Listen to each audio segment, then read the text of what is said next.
little background here on commanders. Two in particular that we want to focus on is Anderson and Early. John Tracy touched on the core relationship yesterday as it was evolving in the valley. It exists before this.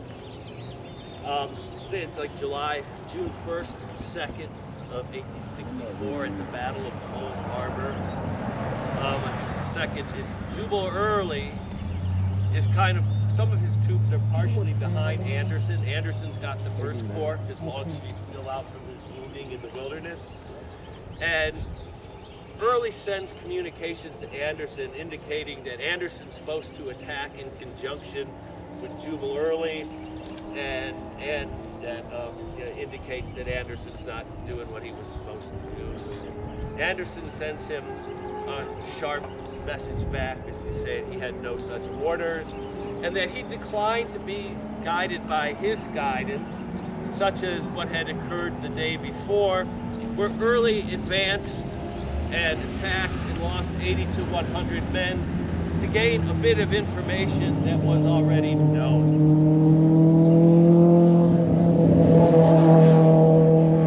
He would further add on saying, I decline to be guided by your knowledge there. So the two men kind of went back and forth there. Early, to his credit, would later would end it by smoothing it over, offering an apology. Anderson would reciprocate and say, I will have it known, and whatever my personal feelings are toward you, it will never interfere with my professional conduct with you in carrying out orders. So you see the two men there, Anderson especially. You may also remember that Lee was after the Wilderness, when he's considering who to put in command of Longstreet's corps, Early's name came up, and the staff, Longstreet's staff, said, "No way, no way." Okay, so that's what we have. So we want to start off with map 15. And before we get to the specific actions of August 21st, I'm going to take us all. Sheridan has taken command, and about August 9th, he's going to begin his first movement up the Shenandoah Valley. Early's army is still up on the Potomac River, initially covering the withdrawal of McCausland this time from Pennsylvania.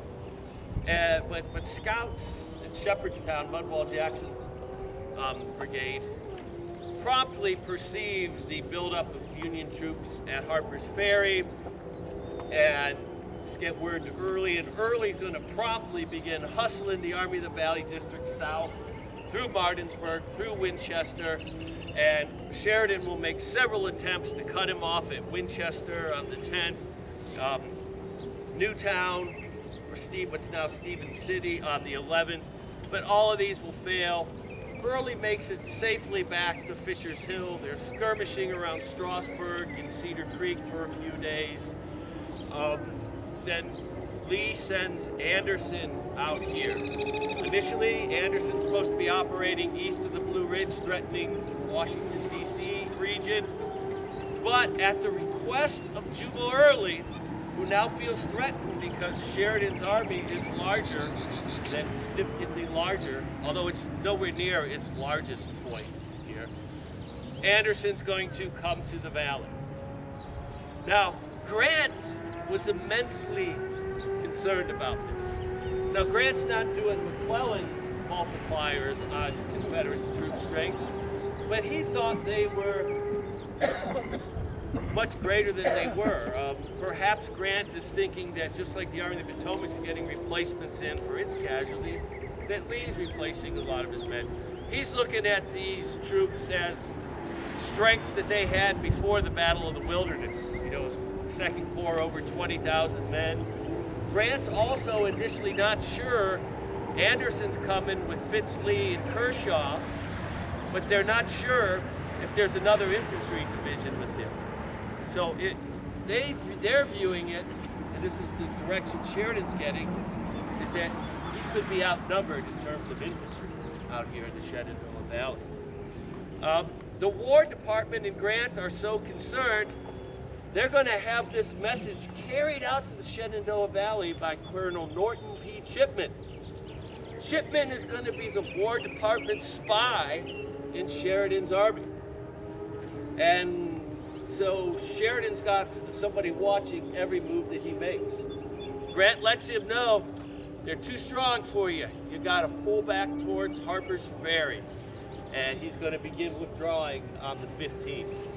On the 16th, his cavalry will win a smashing victory over the advance of Anderson north of Front Royal at the Battle of Guard Hill, capturing several hundred prisoners. And for the most part, the retreat will be successful. We had a little dicey for the rear guard around Winchester on August 17th, but the army will be safely extricated. And by August 21st, Early's army, Sheridan's army, will be positioned just on the west side of Charlestown, as shown on map 14 here. He will have down in Berryville, guarding those approaches, Merritt's division. Merritt's division is beefed up to 4 brigades. They've taken a couple regiments and remnants of others and placed them under the, they were out here in the valley already, placed them under the command of Colonel Charles Russell Lowell, and so he will become a 4th Brigade of Merritt's division. Merritt's covering the road, Route 7, and we initially came out of Winchester on Berryville. On August 21st, Jubal Early and Anderson are going to move on an offensive. Again, as John pointed out yesterday, Anderson is not subservient to him. Early's going to act like they're 2 independent commands, although General Robert E. Lee had told him, let Anderson know what you want to do. He said, quote, there will be no problem on regard to seniority there. But the 2 men, especially Early, when they get together, Early, we'll talk more about that later. But on the 21st, they're going to both be moving in this coordinated offensive. Anderson and Kershaw are going to move out the road we were originally going to take. We had a bridge closed, and then we found out from the bus driver the bridge we went over going through Brucetown to lunch the other day, technically we shouldn't have gone over that bridge with the buses. So you can feel that you risked it all going to lunch the other day. But that's the route. Old Charlestown Road is where Kershaw's column will be. Early's going to move from Bunker Hill directly across, with cavalry under Lomax moving from Darksville to Leetown. We'll visit some of those sites later this morning.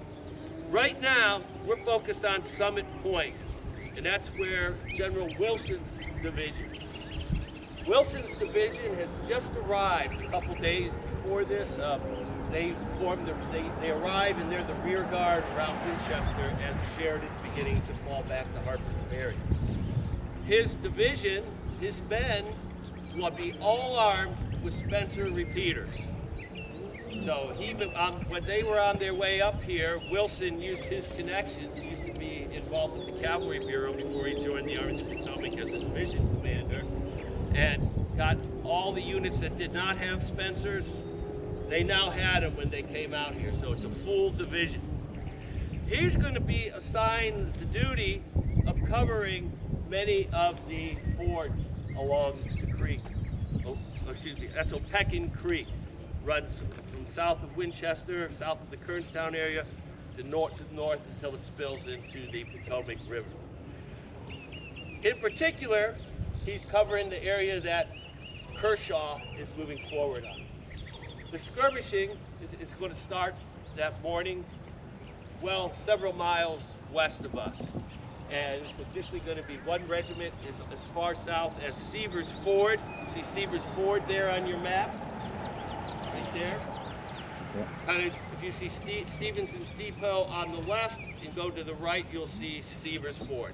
That's the old Charlestown Road where they cross.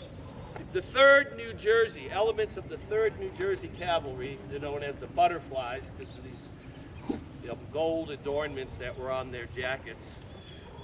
They're going to put up some resistance, but they're quickly going to be dispatched by the vanguard of the 5th Virginia Cavalry there. Elements of McCausland's brigade would later join in and help cover the front of this advance. But as they get closer, it's a very small cavalry force that's in front of Kershaw's column. And Wilson, whose headquarters will be a few miles in that direction, and he'll later move down, and we're going to walk around and see some houses where he was at and that were here at the time. This White House right across the street from us is a period home. It goes back. It would have been here at the time of this engagement. So Wilson is going to start sending reinforcements to the west. First, he's going to send out the 2nd Ohio. The New Jersey boys and the Ohioans will stop the Virginia cavalry covering the front of Anderson's advance. Kershaw will promptly deploy infantry, and they'll put up a good fight, but the infantry will drive them back. McIntosh will then move out with his entire brigade down to the area where the racetrack is at today, and again, slow them up, but eventually that infantry is moving forward. Now, probably about 100 yards west of where we're at, Wilson's going to send out his horse artillery, a dozen pieces of artillery under the command of Captain Lorette Livingston, and they're going to open fire, greatly slowing the Confederate advance. Wilson will also send out Chapman's brigade, Indiana, New Hampshire, Vermont, and New York troopers to support that artillery. So for the time being, he's going to be held up there as Kershaw's column moves forward and start deploying more infantry. But the infantry will advance. They'll drive all the cavalry back onto this land there. But that horse artillery is going to be a tough nut to crack. Finally, about mid-afternoon, the situation will break open when Colonel Augustus Forsberg, he's with the 2nd Corps under Jubal Early, the main column going in the center directly to Charlestown. He's going to come across a byroad, and he's going to come in right on the right flank over in that area. His initial thing that he does is the Confederate cavalry under McCausland had been repelled by the Chapman's brigade. But Forsberg, one of the rather large brigade, 3 units, but 800-900 men, is going to charge into the woods and drive them back. He will come up, and he will continue, and he will threaten Wilson's right flank. So at this point, then, Kershaw's men are going to start moving forward. The artillery is going to pull out, and there's going to be kind of a very rapid retreat through this area. This is going to be about 3 o'clock in the afternoon by the time Wilson is withdrawing from Summit Point here. He's going to fall back about 2 miles to a wooded ridge, and you'll see that where he falls back, he's going to fall into line on the southern edge of Sheridan's army on the outskirts of Charlestown. He does an excellent job here delaying Anderson. Anderson, for his part, again, it's about 3:30 by the time he consolidates his position around Summit Point. Anderson will basically go into camp in this vicinity and not continue. And again, part of this is where Early's reluctant to give direct orders and directions, and so Anderson's doing what he thinks is right. Early, which we'll see, will be on the ground and talking about more of what's happening with him up around Charlestown later on this morning. Early was hoping that Anderson could come in on that southern flank there. Now, the other action going on south of us at Berryville is going to happen, basically a lot of it over the same battle as the Battle of Berryville that John Tracy talked about yesterday afternoon. what's going to happen there initially is Fitzhugh Lee, minus the regiment that is leading Kershaw's advance out here to Summit Point, is going to head out Route 7, Berryville Pike. And they're going to get to those old washed out earthworks that John described yesterday. They're going to find some Maryland cavalrymen of Lowell's brigade in them. They're going to drive them out. Well, Lowell's a tough fighter, and he's going to impress Merritt and Sheridan, and he will later be given an official brigade within Merritt's division. Right now he's got a hodgepodge of guys. The others are the 2nd Massachusetts Cavalry, which were primarily served in the defenses of Washington, D.C., Northern Virginia, had done a lot of fighting back and forth with Mosby over the last year. The other unit, the big unit he had, is 22nd Pennsylvania Cavalry. A detachment with that unit had been off with Averill, but most of it is here with Lowell. Those 2 units are going to dismount, countercharge, and recapture those breastworks, driving back the Virginians that had seized them.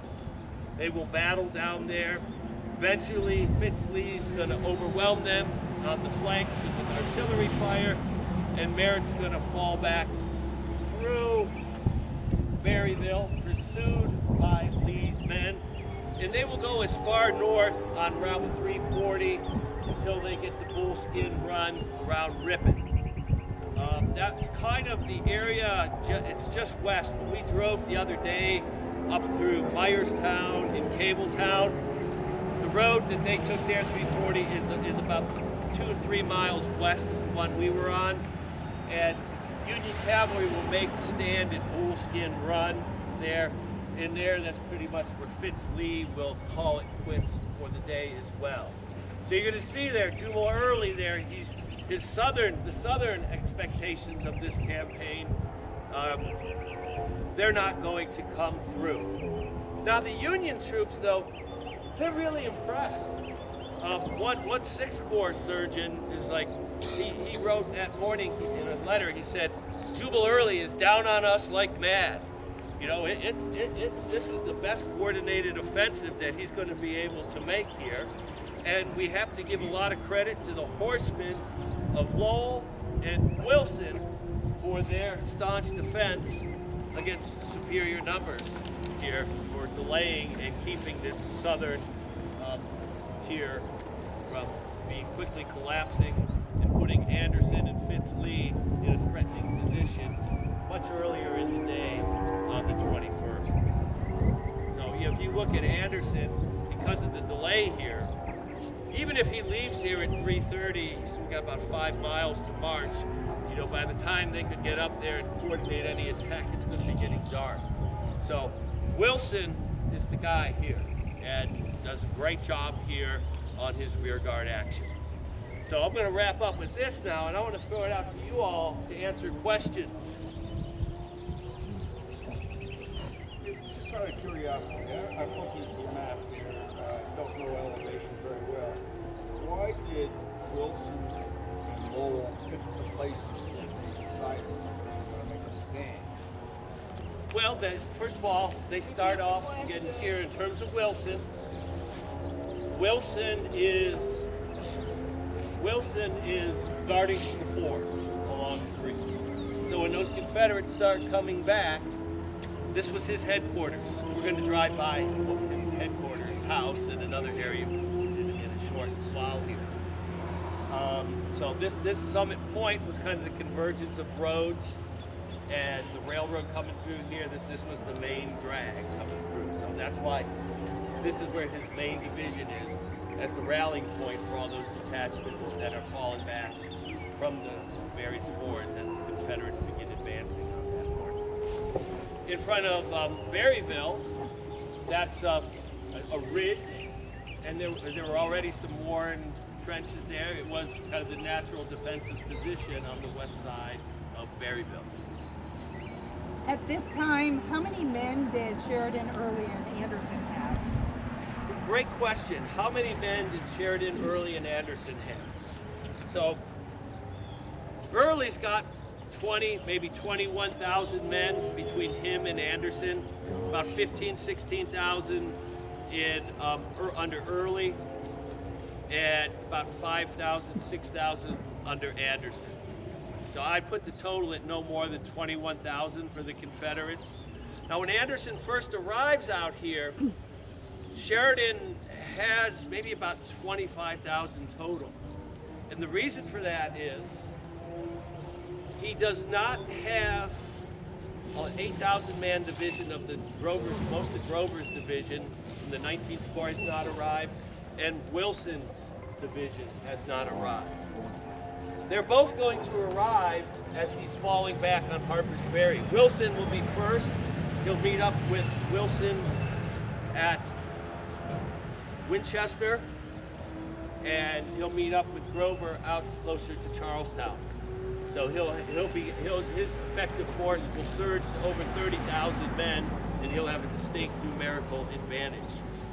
But they're not sure. They don't think they have a numerical advantage at this point. And keep in mind, Sheridan's priority mission here is to avoid screwing anything up, to avoid any defeats or setbacks. Grant may say, put yourself south of the enemy and follow him to the death. Those type of instructions in the White House and the War Department probably made them shudder. What happened the last time that Hunter put himself south of the enemy and didn't follow him to the death? So Sheridan is indelibly impressed by the warnings that he received from Henry, Halleck, and Stanton. Any other questions here? I'm sorry, Scott. You said Sheridan had 30,000? By the time he's fallen back, he's got over 30,000. And Early and Anderson have a total of 21,000? Yeah. Wow. Yeah, on the 21st, that's going to be the strength. So Anderson with a little bit of cavalry and Kershaw and his artillery, probably about 3,500 men. It's probably about, in total, Wilson has about 3,000 men plus his artillery, so those two are probably even. Merritt, I'm sure Merritt certainly outnumbers Fitzhugh Lee. Fitzhugh Lee probably had no more than 1,200 men, but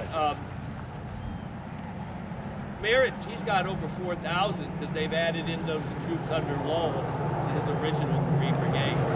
But 50 numbers are under Anderson, right? You say 21,000? 2,100 or 1,200 is Fitzhugh Lee. Fitzhugh Lee is going to be operating on his own as a separate command. Oh, He's going to quickly become the chief of all cavalry out here and report directly to Jubal Early. And Anderson's essentially going to have under his command Kershaw's division and Cutshaw's artillery battalion. Lee should have probably just sent, he sent Anderson out here to oversee operations east of the Blue Ridge. So Anderson's the third wheel on the bicycle on the Confederate side here. And they probably should have just said, hey, Mr. Anderson, come back to Richmond, Petersburg and take command of Pickett's and Field's division, and Kershaw will report to Jubal Early. There would have been more unity of command. It creates a big unity of command issue out here. So, other questions? I have one more question, and I'm in kindergarten compared to all of you. Okay. When somebody's trying to move around as artillery, how fast can they understand that the artillery can set up and engage the enemy? Is it 5 minutes, 35, an hour? I've watched some reenactors do it. They were pretty good, and I mean they get that. It's less than 5 minutes that these guys know what they're doing, and they've got the horses ready, and they run the guns up. Relocating it, and it's the same thing when they're deploying it. The big question is, how far are you moving them? You know, what distance do they have to cover? But again, once they get there, it's less than 5 minutes. They're good, and these guys, they're doing it every day. Yeah. Again. No, we're going to go that way along the grass. So, yes.